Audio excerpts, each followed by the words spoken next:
İnsanlık tarihi boyunca savaşlar oldu. Ama Birinci Dünya Savaşı hiçbirine benzemiyordu.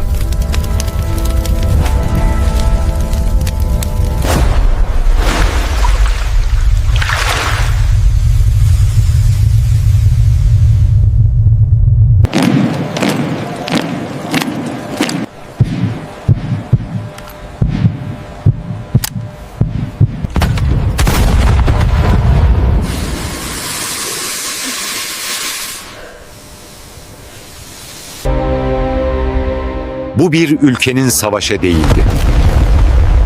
Bir kralın kavgası da değildi. İnsanlığın en karanlık hikayesi. Dünya hiç böylesine bir karanlık görmemişti. Yaz 1914.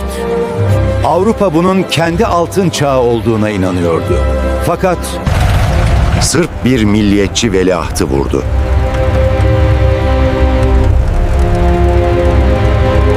Gavrilo Princip silahını ateşlediğinde ölen sadece bir adam değildi. Eski dünya düzeni çöktü. Sömürgeci hırslar, silahlanma yarışları, gizli ittifaklar onları birbirine bağladı. Bir domino taşı düştü. Tüm dünya onu takip etti. O mermi hiç ateşlenmemiş olsa bile barut fıçısı zaten bekliyordu.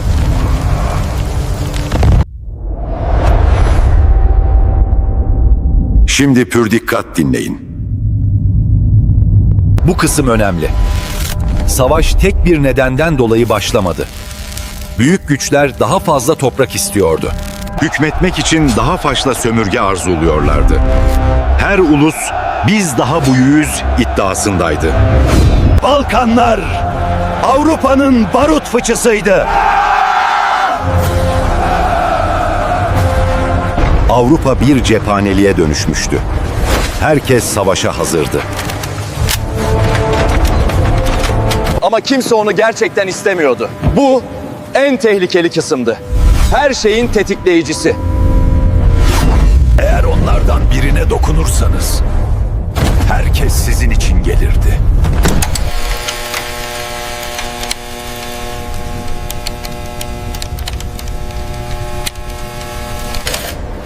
Savaşı kim başlattı? Resmi hikaye basit.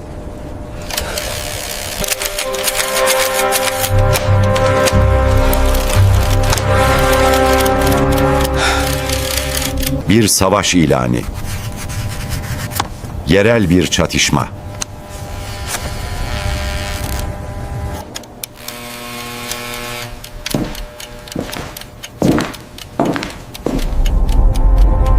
Savaşı kim başlattı? Resmi olarak Avusturya Macaristan Sırbistan'a savaş ilan etti. Ama zincirleme reaksiyon başladı. Bir gün içinde değil, saatler içinde dünya savaşa girdi.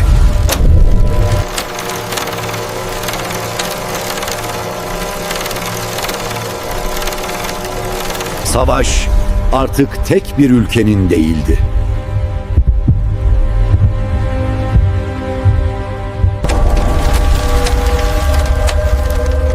İttifak devletleri. Osmanlı Devleti. Bulgaristan.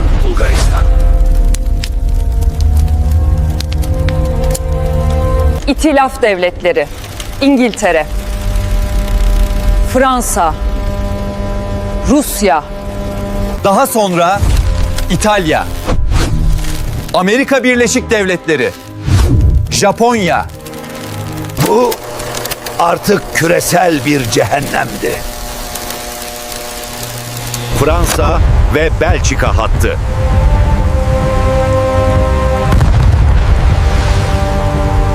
Siperler.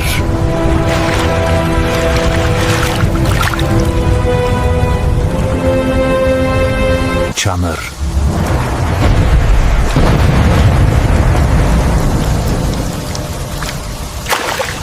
Ceset kokusu.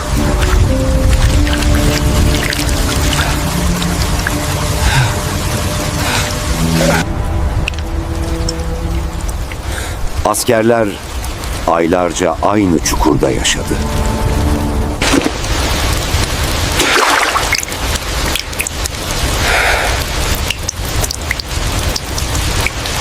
1 metre toprak için. Binlerce insan öldü. Doğu cephesi.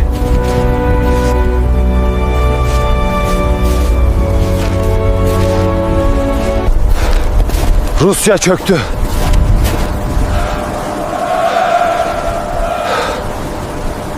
Açlık.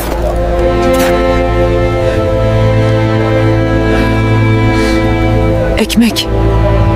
İsyan. Devrim.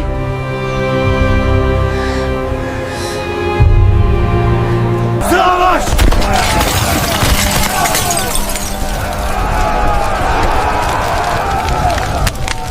Bir imparatorluğu içten parçaladı.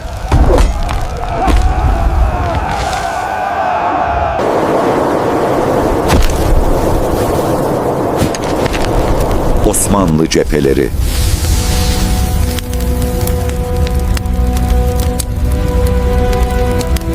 Çanakkale.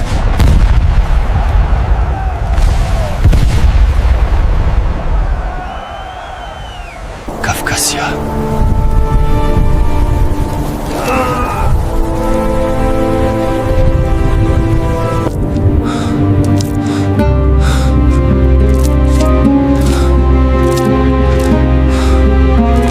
Anda her yerde savaştı.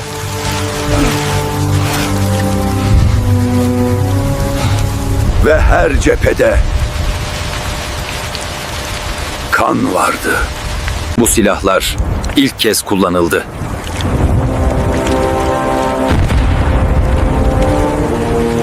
Şimdi durun. Çünkü bu insanlığın utancıdır. Zehirli gaz.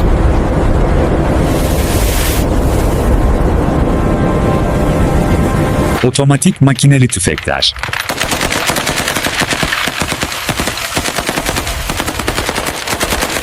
İnsanoğlu.